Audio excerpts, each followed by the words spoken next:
Bapak Ibu sekalian, saat perintah puasa itu diturunkan, hal pertama yang disampaikan oleh Nabi Sallallahu Alaihi Wasallam kepada para sahabat beliau pada masa itu dan berkelanjutan sampai kepada kita saat ini adalah menerangkan diantaranya tentang keutamaan Ramadan. Untuk menjawab sekaligus mengentaskan hoax yang pada saat itu dibangun oleh orang-orang Yahudi yang tinggal di Madinah. Jadi ketika mereka mengatakan orang Islam tuh nggak punya puasa, ikut kita. Ini puasa yang hebat, puasa yang bagus. Dijawab oleh Allah. Turunlah perintah, ya ayyuhalladzina amanu kutiba alaikumus syiyam kama kutiba alal ladzina min qablikum la'allakum tattaqun. Setelah itu apa yang terjadi? Buka Sahih Al-Bukhari. Kitab yang ke-30. Kitabus Shaum. Posisi hadis yang nomor yang kedua di topik ini, riwayat dari Talhah bin Ubaidillah radhiyallahu taala anhu qala Rasulullah sallallahu alaihi wasallam. Perhatikan, ini kalimat pertama yang disampaikan Nabi menyambut kewajiban puasa. As-siyamu junnatun fala yarfuth wala yajhal wa in imru'un qatalahu aw syatamahu falyaqul inni sha'imun marwataini. La khulufu famis sha'imi atyabu 'indallahi yaumal qiyamati min rihil miski yatruku ta'amahu wa syarabahu wa syahwatahu min ajli. Ini poinnya. As-siyamu li wa ana ajzi bihi wal hasanatu bi asyri amthaliha. Kata Nabi, puasa kita ini yang kita tunaikan spesial. Beda dengan yang lainnya. Jadi ketika Yahudi mengatakan puasa kami ini puasa yang hebat, yang bagus, yang diikuti oleh umatnya Muhammad sallallahu alaihi wasallam. Turun ayat, komentar Nabi pertama apa? Puasa kita kepada para sahabat, kepada kita semua, ini puasa yang spesial. As-siyamu. Lihat diksinya. Awas Pak ya, Ibu jangan salah baca. As-siyam, bukan asyab. As-siyam. Disebutkan 9 kali dalam Al-Quran. Ada as-saum, ada as-siyam, itu beda. Kalau saum, sekali disebutkan dalam Al-Quran, surah 19 ayat 26. Saum itu masih umum, kata umum untuk menunjuk kata imsak, menahan secara umum. Bisa berarti puasa yang ada ketentuan aturan, bisa berarti menahan secara singkat. Apa saja yang bersifat menahan, itu saum namanya. Contoh Sayyidah Maryam misalnya, beliau masih makan.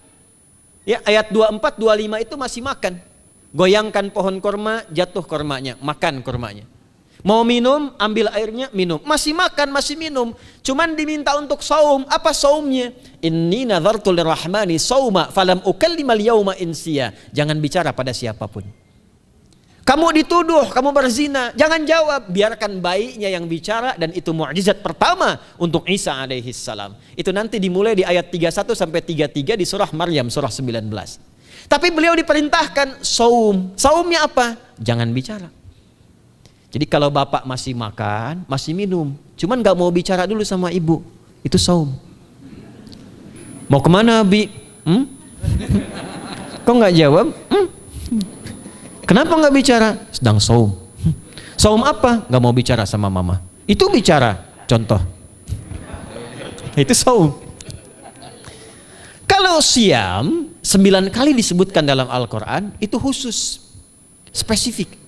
Ada aturannya, ada ketentuannya, nggak boleh sembarangan, nggak bisa kemudian seenak kita melakukannya. Ada ketentuan yang dibuatnya dan itu harus diikuti. Begitu diikuti, maka keagungan dan keistimewaan ibadah itu akan dilekatkan pada pelakunya. Dan menariknya, perintah puasa itu ketika turun ayatnya Al-Baqarah 183, kalimatnya bukan menggunakan saum tapi siyam. Ya ayyuhalladzina amanu kutiba alaikumus. Nah kata Nabi, asyamu junnatun. Kalau benar puasa kita ini, kita tunaikan yang Ramadan ini, maka dia akan melahirkan satu yang tidak ditemukan pada ibadah lain, yaitu junnah. Ada jinnah, ada jannah, ada junnah. Itu beda. Tapi semua katanya, itu hurufnya sama, cuma harokatnya beda. Coba lihat ya, ada junnah, jinnah, dan jannah. Jannah artinya apa? Surga. Jinnah artinya apa? Jin. Jamak dari kata jin. Minal jinnati wan nas. Baik ya. Ada junnah. perisai. Itu ketiga-tiganya berasal dari huruf jim, nun, kemudian ta. Dalam bahasa Arab, setiap ada huruf dimulai dengan jim dan nun, itu pasti tersembunyi, gak kelihatan. Saya ulang ya, setiap ada huruf dimulai dengan jim dan nun, kalimatnya itu pasti gak nampak, gak kelihatan. Janin, kenapa disebut janin? Karena masih tersembunyi dalam rahim ibundanya, gak kelihatan. Begitu keluar, tampak jadi bashar, jadi bayi yang terlihat. Jin, kenapa disebut dengan jin? Karena gak nampak. Makanya fitrah jin itu Pak, Ibu, fitrahnya tersembunyi. Jadi kalau ada jin melakukan penampakan, itu jin sedang punya masalah. Betul, itu nyata. Dan yang lebih punya masalah, ada orang-orang manusia yang mencari-cari penampakan jin. Itu sedang kurang sehat itu. Ya, betul, karena jin itu dipasangkan di Al-Quran dengan ins. 18 kali pasangan ini disebutkan, itu lawannya langsung. Jadi jin tersembunyi, ins nampak. Ins itu kelihatan, makanya makhluknya tampak. Jadi kalau ibu ada bapaknya pulang ke rumah sembunyi-sembunyi, itu bapak sedang menjadi bukan.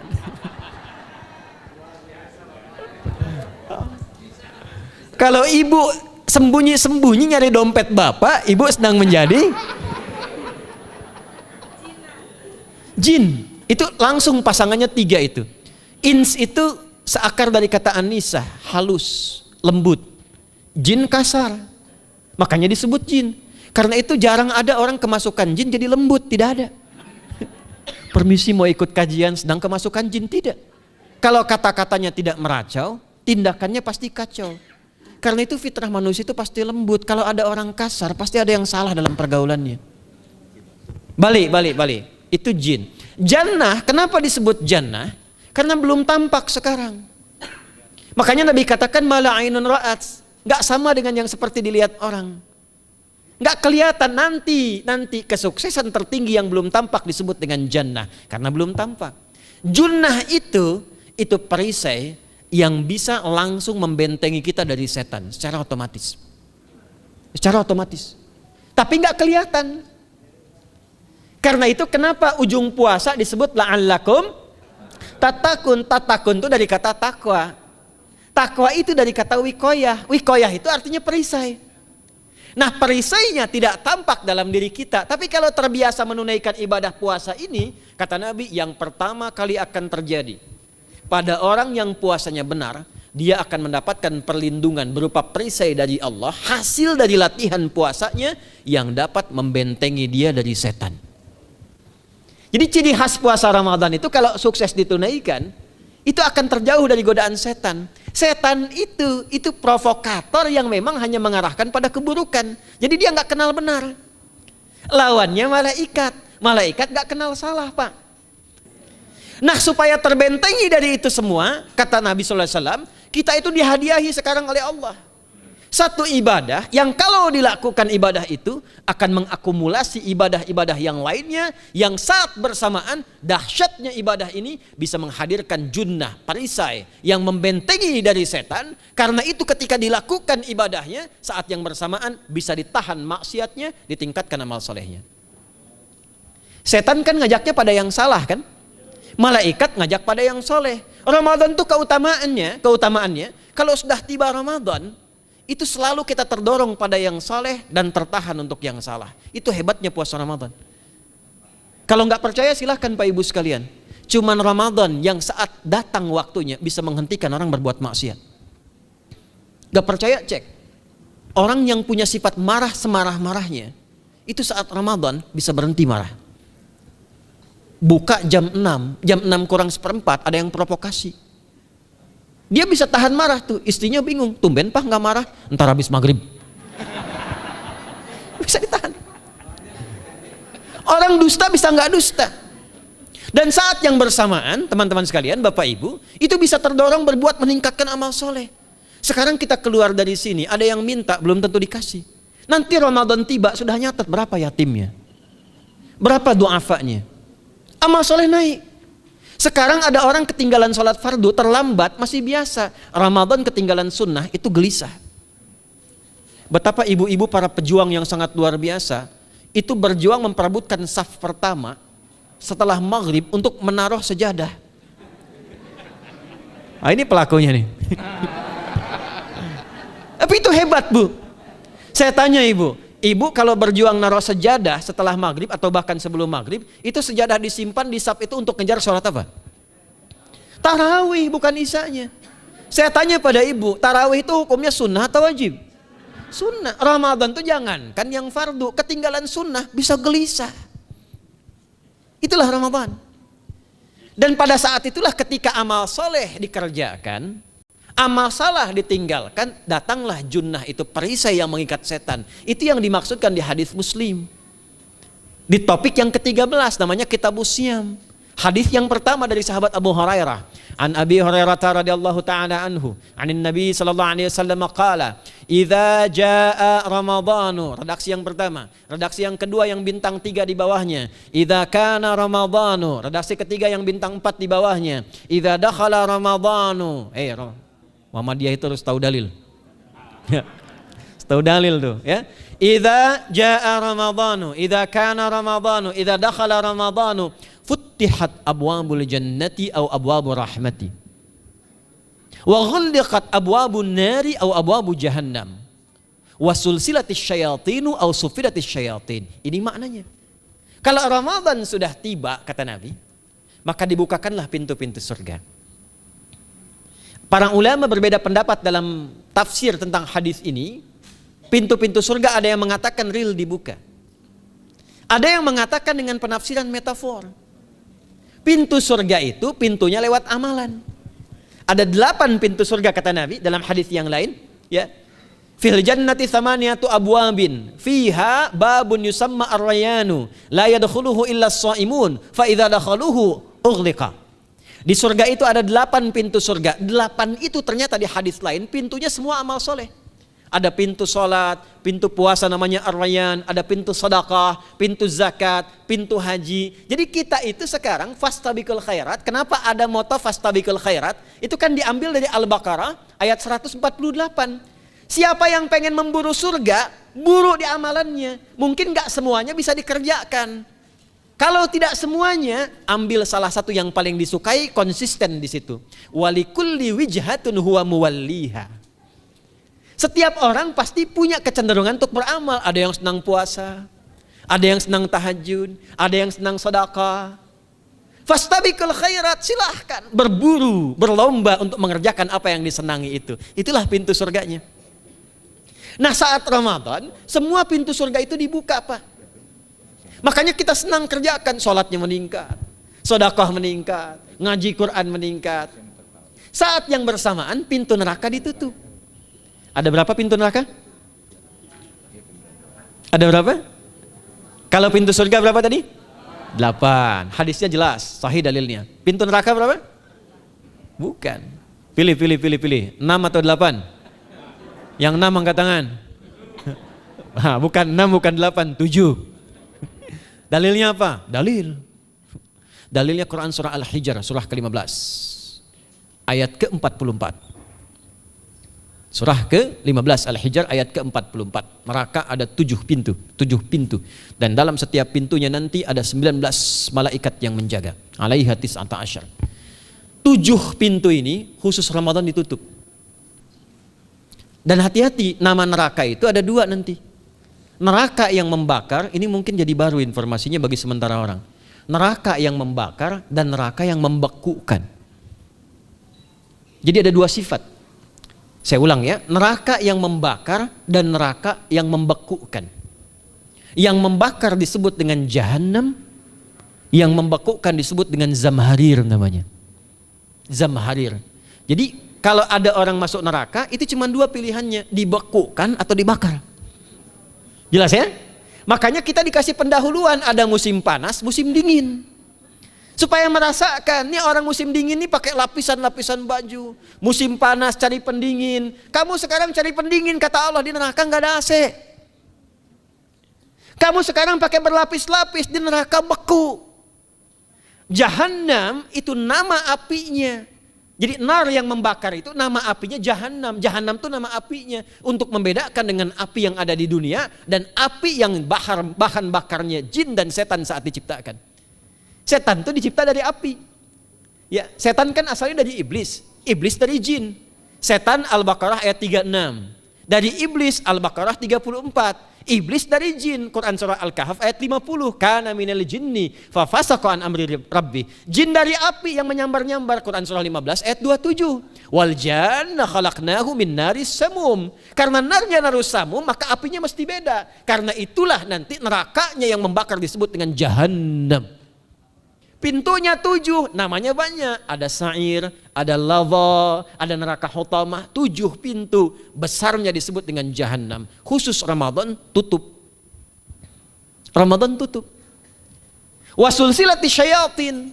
Setan itu dibelenggu, diikat rapat. Bagi orang yang mau puasa benar. Awas hati-hati. Bagi orang yang mau puasa benar, karena itu kalimatnya asyamu junnatun. Kalau benar puasanya, metafornya amalan dia bisa mengikat setan. Tapi kalau puasanya nggak benar, tetap digoda juga. Makanya jangan heran, walaupun Ramadan tetap kotak infak ada yang hilang. Sendal ada yang hilang. Karena puasanya bukan siam, puasanya saum. Sedangkan diksi Nabi yang mengatakan asyamu junnatun. Puasanya yang harus benar. Nanti kita belajar fikih setelah itu. Saya ingin pendahuluan dulu ya. Setelah itu apa yang kata Nabi katakan? Ini masih mukaddimah ya kita ya. Ini luar biasa nih. Ya. Jadi keutamaan Ramadan itu dahsyatnya dengan puasa biasa. Kata Nabi, kalau orang benar puasanya, bebas dia dari setan. Bukan gak digoda, Allah kasih benteng sehingga setan gak tembus kepada dia. Itu satu. Itu keutamaan Ramadan. 2, teruskan dulu langsung ke ujung hadisnya saja ya. Kalau yang tadi nanti latihannya fala yarfus fala yajal, itu latihan. Yang kedua, Allah langsung yang mengatakan dalam hadis qudsinya, asyamu li wa ana ajzi bihi. Khusus Ramadan, kalau ditunaikan dengan benar, maka semua yang puasa itu aku langsung yang memberikan takaran pahalanya. Sekarang kita hitung-hitungan dikit ya. Bapak Ibu kan senang hitung. Tadi bangun aja kan dihitung kan. Ya, dapatnya sekian, kurangnya sekian, ya usahanya sekian. Sekarang kita ngitung pahala nih. Ada rumus hitung pahala dalam Al-Quran. Ya, saya tanya sebentar. Kalau satu kita kerjakan ibadah, pahalanya berapa? 10. Dalil. Apa dalilnya? Quran surah ke-6 ayat 160. Man jaa baik bil hasanati falahu asyru amthaliha. Siapa yang melakukan satu perbuatan hasanah. Hasanah itu perbuatan baik yang bernilai pahala. Itu hasanah namanya. Pahalanya disebut ajrun namanya. Lahum ajrun ghairu mamnun. Jadi perbuatan baik yang bernilai pahala disebut apa? Hasanah. Ya, eksekusinya, implementasinya disebut amal soleh. Pahalanya, hitungannya disebut ajrun namanya. Jamaknya disebut dengan ujur. Di setiap poinnya disebut dengan ajrun namanya. Nah, orang yang mengerjakan perbuatan baik berpotensi punya nilai pahala, itu setiap perbuatan baiknya 10 kebaikan. Contoh kita sholat nih, sehari berapa waktu? 5. Berapa rakaat? 17. Al-Fatihahnya 18 atau 19 kali? 17 kali ya. Kalau 18 kali berarti subuhnya 3 rakaat. Nah, itu kan kalau kita buka hadis Muslim nomor hadis 162, saat Nabi dalam peristiwa setelah Isra itu ke Masjidil Aqsa, kemudian araja bina Jibril alaihissalam, Mi'raj, naik ke Sidratul Muntaha. Sidratul Muntahanya ada di surah An-Najm dari ayat 1 sampai 18-nya. Itu ketika menerima perintah salat pertama kali kan bukan 5, tapi 50. Turun kan Nabi kemudian ke langit ke-7, ketemu Nabi Ibrahim sedang senderan di Baitul Ma'mur, punggungnya senderan. Itu ada kisahnya di hadis Muslim nomor hadis 162. Kemudian turun lagi ke Nabi Musa. Nabi Musa itu kan tipikalnya senang, yang pertama agak temperamen, yang kedua itu senang mengomunikasikan sesuatu. Makanya ketika dengan Khidir alaihi salam itu senang, ya, kritisnya itu muncul kepada Nabi Muhammad ketika turun dari Sidratul Muntaha ke langit yang ke-6 itu ketemu Nabi Musa, ditanya, Muhammad SAW dapat apa tadi? Sholat. Berapa waktu? 50. Kamu tahu nggak? Umat saya itu kekar-kekar besar-besar. Segitu aja nggak kuat, apalagi umat kamu yang kayak kita sekarang nih. Minta lagi diskon sama Allah katanya. Naik tuh, minta lagi. Singkatnya 9 kali naik. Setiap naik dikurangi 5. 9 kali 5 berapa? 45. 50 kurangi 45 berapa? 5. Turunlah 5. Sampai 5 pun Nabi Musa masih komennya begini, minta lagi aja diskon. Kata Nabi, saya kurang enak lah, malu saya. Sudah diberikan yang paling pokok 5, dan itu pun belum selesai. Dengan senyumnya kemudian, lihat ini indahnya. Setiap 5 itu Allah menetapkan, setiap satunya punya 10 nilai. Jadi kalau kita kerjakan 5 waktu dikali 10 berapa? 50. Itulah dahsyatnya umat Nabi Muhammad karena keutamaan nabinya. Walaupun 5, nilainya tetap setara dengan yang umat Nabi Musa 50 kali. Karena itu keutamaan Nabi Muhammad itu sangat luar biasa. Sampai nanti dipuji Allah oleh begitu tinggi. Sifatnya, rasanya di ujung surah At-Taubah itu. Akhlaknya di surah Al-Qalam itu. Dan karena kemuliaan ini kita dapat barakahnya. Percikan keberkahannya. Apa itu? Ketika Ramadan yang puasa-puasa lain standar. Puasanya umat Muhammad SAW, setiap puasanya itu pahalanya dilipat gandakan tak terbatas. Allah langsung menilai keikhlasan pada hambanya. Paling minimal kalikan 10 kali lipat lagi dari hari biasa. Wal hasanatu bi asyri amthaliha.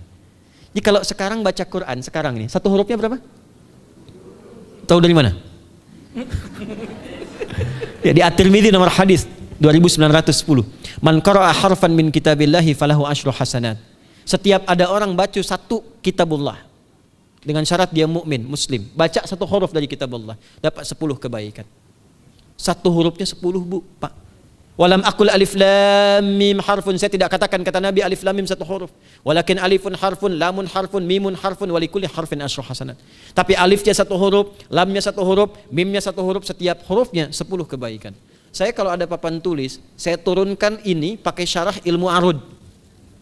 Itu dahsyat lagi. Arud itu menuliskan apa yang dikatakan, bukan menuliskan simbol yang ditunjukkan. Jadi kalau kita bilang alif, tulis alif. Dan alif itu kan ada 3 huruf, hamzah, lam, fa. Hamzah berapa huruf? Tulis lagi hamzah. Itu baca Quran kalau ikhlas, pahalanya berlipat. Paling standar satu hurufnya 10. Dan hampir nggak ada orang baca Quran cuma satu huruf. Nun. Udah dulu 10 lumayan. Nggak ada. Pasti banyak itu. Dan Ramadan lebih meningkat lagi. Dan dikalikan 10 lagi, itu paling standarnya satu huruf 100, Pak, Bu. Makanya Ramadan itu limpahan pahala. Rugi orang kalau nggak ibadah saat Ramadan itu. Nabi aja itu tadarusan Quran sekali khatam. Saat tahun meninggalnya 2 kali khatam untuk ngejar kemuliaan-kemuliaan contoh bagi kita. Itu Ramadan. Jadi ini yang pertama menjadikan kita mesti sadar Ramadan beda dengan bulan biasa. Maka disampaikan oleh Nabi yang pertama ada pelipat gandaan pahala. Yang kedua ada perisai yang bisa menjauhkan kita dari setan. Yang ketiga, saya tutup mukadimahnya. Yang ketiga, hanya Ramadan yang siang malam melahirkan ampunan Allah Subhanahu wa taala. Siang malam. Kita kalau mau nyari ampunan itu bisa kapanpun minta ampun. Tapi ada waktu-waktu yang sangat strategis dan tempat-tempat yang sangat efektif mempercepat mengabulkan doa. Contoh waktu misal sepertiga malam. Itu cepat terkabul doa, hadisnya qudsi. Di antara azan dan iqamah. Waktu singkat di waktu Jumat, ada yang menafsirkan antara duduk khutbah, 1 dan 2, ada yang menafsirkan waktu asar menjelang ke maghrib. Dan itu nanti sepeninggal Nabi ada di antara istri Nabi SAW memburu waktu singkat yang luar biasa ini untuk berdoa. Hafal doanya ya. Allahumma kfina bihalalika an haramik wa aghdina bi ta'atika an ma'siyatik wa bi fadlika amman siwak. Itu dibiasakan di hari Jumat dibacakan. Ya, hafal nggak? Nah, nanti diputar lagi videonya ya, kan ini kita sampai ini lihat lagi. Ya, kembalikan. Ada yang sifatnya tempat. Mihrab itu mustajab. Makanya kenapa imam itu di mihrab? Karena mewakili makmum untuk berdoa. Karena itu pilih imam yang betul-betul paham fikih salat, bagus bacaannya dan ngerti fikih salat supaya dia sebelum salat melihat ke belakang. Itu bukan cuma merapatkan barisan, tidak, untuk melihat siapa yang salat. Apakah tahan berdiri lama kalau dibacakan bacaan panjang? Atau ada yang buru-buru. Lalu bacaannya apa yang sesuai untuk makmumnya? Itu fikihnya. Karena itu tempatnya di mihrab. Dan mihrab itu viral, tempat yang cepat mengabulkan doa. Maryam itu punya mihrab. Nabi Zakaria saat minta keturunan, itu mohon kepada Allah di mihrabnya Maryam. Ali Imran ayat 38-39. Hunalika da'a Zakaria rabbah, qala rabbi habli min ladunka dzurriyyatan thayyibah, innaka sami'ud du'a. Fanadatul malaikatu wa huwa qa'imun yusalli fil mihrab. Cepat terkabul doa. Masjid cepat terkabul doa. Tapi Ramadan itu menggabungkan semuanya. Enggak usah tunggu sepertiga malam. Siangnya diampuni, malamnya diampuni. Apa dalilnya? Untuk malam lekat dengan ibadah qiyam namanya. Man qama ramadhana imanan wahtisaban ghufira lahu ma taqaddama min. Siapa yang mampu menghidupkan Ramadan di malam harinya. Dan jangan salah Bapak Ibu sekalian, awas jangan salah ya. Ramadan itu satu paket ibadahnya. Bukan cuma puasa. Ramadan satu paket, ada paket siang, ada paket malam, dan nggak ada paket hemat. Full, ada siang, ada malam, dan itu semua sama, cuman beda satu huruf. Hadisnya sama, ibadahnya juga diksinya sama, cuman beda sehuruf. Malamnya qiyam, siangnya siam. Awas ya, malamnya apa? Qiyam, siangnya apa? Siam. Cuman beda satu huruf, dan itu satu paket. Jadi kalau Anda tertinggal, jangan Anda lah, jangan kita. Kalau ada orang yang tidak mengerjakan semalam, misalnya qiyamnya, cuman siamnya, sah puasanya, benar sesuai rukun, sah. Cuman tidak sempurna keutamaan Ramadannya. Karena itu Allah mengatakan kalau sedang puasa, sempurnakan dengan ibadah malamnya. Itu ada di Al-Baqarah ayat 187. Tsumma atimmus syiyama ilal lail. Muqaddimatul lail, maghribnya untuk puasa, lail atasnya untuk qiyam. Orang yang mampu menghidupkan ibadah malam, jangan salah ya, nanti kita mulai puasa, insya Allah yang pertama dimulai ibadah malam, qiyam, bukan siam.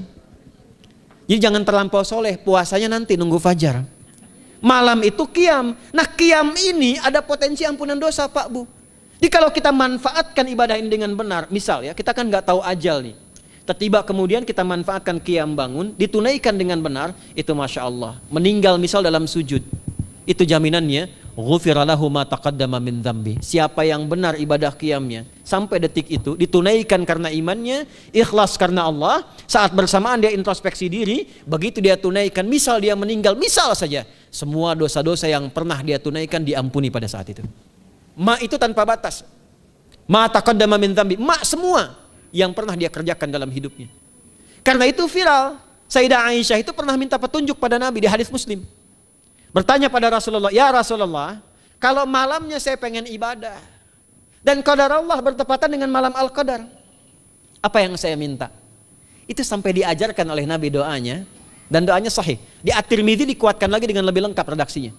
Kata Nabi, kalau engkau bersamaan dengan itu malam hari bangun, bersamaan, faquli, katakanlah, Allahumma innaka afuwun karim tuhibbul afwa fa'fu anni. Nanti di hadis yang Muslim, Allahumma innaka afuwun, di At-Tirmidzi ada kata karimnya. Innaka afuwun karim tuhibbul afwa fa'fu anni. Itu malam Bu. Biasanya nunggu sepertiga malam, waktu sahar. Ya, jadi waktu sahar itu waktu singkat menjelang fajar. Kalau subuh sekarang 4:08, itu kira-kira sahar tuh jam 3:30 lah, ya, 3:30 sampai jam 4 itu namanya sahar, bukan lail. Kalau lail dari ba'da isya sampai sahar. Sekarang isya 7:30 misalnya, jam 8 tuh sampai 3:30 namanya lail. Jelas ya? Lail tuh malam, jamaknya layali. Turunannya lela, lili, lala itu malam. Ya, ibu leli, ibu malam-malam gitu ya. Gitu. Nah, itu waktu menjelang fajar setelah lail sahar, jamaknya ashar. Ashar itu disampaikan di Al-Quran, waktu terbaik untuk istighfar. Quran surah 51 ayat 18. Wabil ashari hum yastaghfirun. Yang biasa istighfar berpeluang dapat ridho Allah dan disiapkan surga terbaik, melebihi kemewahan dunia. Itu ada di ayat ke-16, 17, 18. Ya, dari ayat 15-nya, 16-nya, 17-nya adalah untuk yang saharnya, 16-nya itu kalimatnya. Ya, 16-nya dengan mengatakan Rabbana amanna faghfir lana dzunubana wa qina adzabannar. Ayat 17-nya as-sabirina was-sadiqina wal qanitina wal munfiqina wal mustaghfirina bil ashar. Itu hari biasa seperti sekarang. Ramadan dari ba'da isya sampai terus lagi sampai masuk waktu fajar, siangnya pun masih ada ampunan Allah. Man shoma ramadhana imanan wahtisaban ghufira lahu ma taqaddama min. Saya tanya sekarang, siapa yang nggak punya dosa boleh angkat tangan? Yang dosanya banyak boleh angkat tangan. Tuh, saking banyaknya kita nggak bisa ngangkat. Sekarang rubah kalimatnya. Yang ingin masuk surga angkat tangan. Insya Allah. Yang ingin surga Firdaus angkat tangan. Tuh, maka ironi itu tampak dalam perilaku kita. pengen ke surga, tingkatan Firdaus, tapi ngaku dosa banyak. Itu dia. Maka Allah punya sifat Rahman dan Rahim. Rahman untuk dunia, Rahim untuk akhirat. Maka diberikanlah kesempatan Ramadan untuk menggugurkan semua dosa itu. Karena itulah Bapak Ibu sekalian, penting kita menyiapkan, karena nunggu Ramadan itu nggak mudah. Dan nggak semua orang itu akan sampai kepada momen yang dimaksudkan. Karena itulah malaikat Jibril itu langsung komen. Ya, jadi ada dua riwayat nih, Nabi yang berdoa, malaikat yang mengaminkan, ada malaikat yang berdoa, Nabi yang mengaminkan. Jadi Nabi akan naik memberikan tausiah di mimbarnya. Mimbar Nabi itu ada 3 gundakan. Begitu naik ke gundakan pertama, ada 3 gundakan. Lalu tibalah kemudian beliau bersabda. Ada riwayat Nabi yang berkata, malaikat mengaminkan. Ada riwayat sebaliknya, malaikat yang berkata, Nabi mengaminkan. Raghima'an forajulin. Awas, hati-hati nih. Raghima'an forajulin. Liman adraka Ramadhana falam yughfar lahu. Terhina di hadapan Allah Subhanahu wa taala. Kotor dirinya. Bu'dan, jauh dari rahmat Allah. Liman adraka Ramadhana, siapa yang sudah disampaikan ke bulan Ramadan falam yughfar lahu, tapi tak mampu mendapat ampunan Allah Subhanahu wa taala.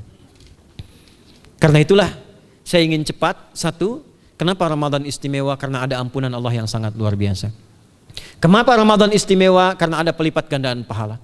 Kenapa Ramadan istimewa? Karena ada peluang untuk menjauhkan dari setan. Dan yang terakhir, Ramadan istimewa karena semua waktu siang dan malam mempercepat terkabulnya doa.